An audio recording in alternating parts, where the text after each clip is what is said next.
Assalamualaikum warahmatullahi wabarakatuh. Halo, ketemu lagi di channel Taufik Obek yang membahas tentang dunia tanaman bawang merah.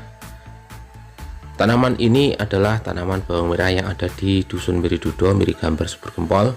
Lahannya keluarga saya.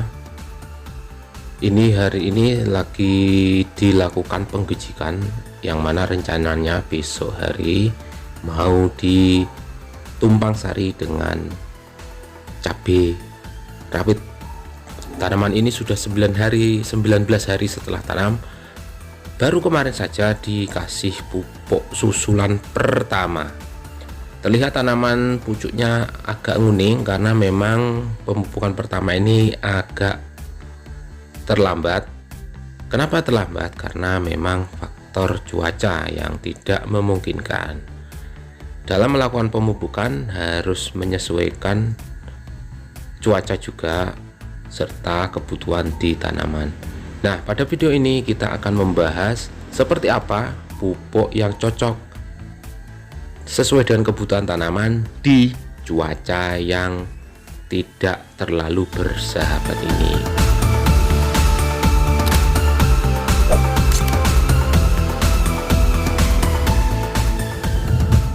Halo Kang Bayu, pada sore hari ini kita ada di lahan bawang merah di Miridudo, lahan yang kemarin sudah kita bahas di lahan keluarga saya. Ini sekarang usianya 19 hari setelah tanam. Ini lagi dikerjai, yang dikerjakan adalah gejek untuk tanamanku. Lombok bumbu tumpang sari di lahan bawang merah. Di usia 19 hari setelah tanam ini baru kemarin dikasih pupuk, karena memang tanaman dalam hari-hari terakhir ini banyak diguyur hujan yang sangat deras sehingga pemupukannya agak diundur. Nah, untuk masalah mupuk ini kemarin dikasih 3 jenis pupuk. Yang pertama adalah pupuk yang mengandung unsur nitrat dan kalium. Nitrogen dalam bentuk nitrat sebesar 15% sama kalsium sebesar 26%. Merek Yarraliva Tropicote. Yarraliva Tropicote ini ada 2 isinya, nitrogen nitrat dengan kalsium. Yang kedua adalah pupuk fosfat merek Belarusia. Nah, untuk dosisnya Tropicote Yarraliva sebesarnya sebanyak 25 kg untuk luasan lahan 100 ru dengan fosfatnya 1 sak atau 50 kg.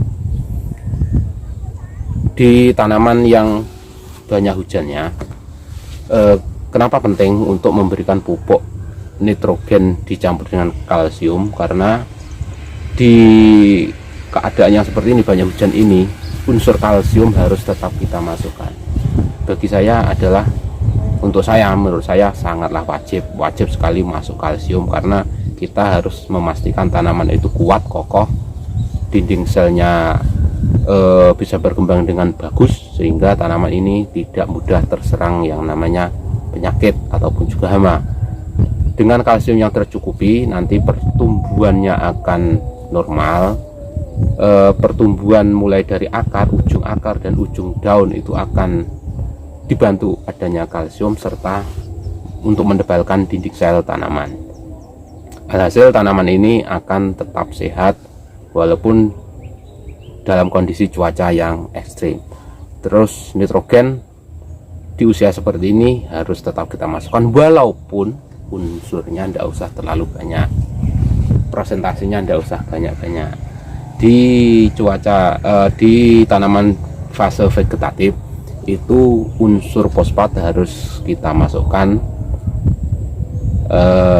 Kalau normalnya memang nitrogen baru fosfat urutannya. nitrogen banyak, fosfatnya di bawahnya, kalium baru di bawahnya lagi. Tapi karena kondisinya tidak memungkinkan, nitrogennya kita agak kurangi, kita naikkan fosfatnya sehingga unsur fosfatnya yang agak banyak, dan kalsium itu tadi. Makanya dua kombinasi pupuk ini akan membantu tanaman tetap sehat dan tercukupi kebutuhannya. Jadi kalaupun kita melakukan pemupukan, hal yang perlu diperhatikan adalah bagaimana keadaan tanamannya kayak apa yang dibutuhkan.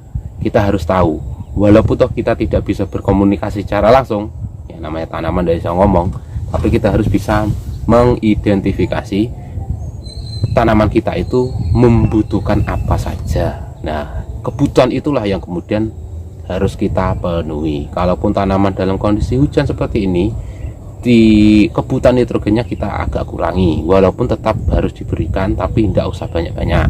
Fosfatnya kita tambah, sehingga nanti tanaman itu akan perkembangan dari vegetatif sampai ke generatif itu akan lancar, karena fosfat ini akan membantu tanaman dalam proses vegetatif dengan pemanjangan akar, terus memperkokoh yang namanya popor, dan nanti daunnya itu akan bisa lebih besar.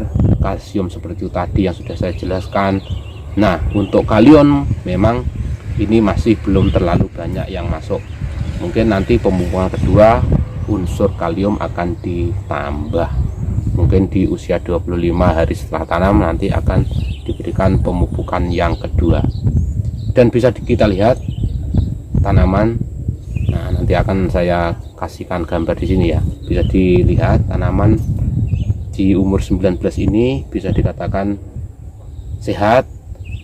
Adapun buler 1-2 wajar, buler karena ya bibit biasanya.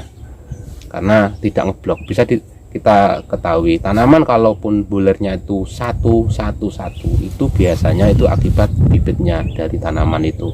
Tapi kalau bulernya itu ngeblok, bisa dikatakan hampir bisa dipastikan itu akibat adanya serangan penyakit buler ataupun serangan layu fusarium.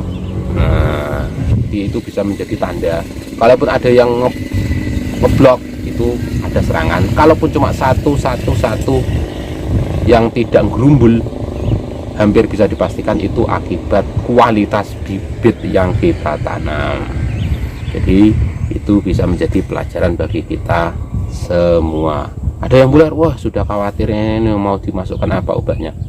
Lihat-lihat dulu itu akibat apa. Kalaupun ngeblok, biasa dikatakan ini harus kita segera masukkan obatnya. Kalaupun cuma satu tidak ngumpul, bisa dikatakan bibit kita yang bermasalah.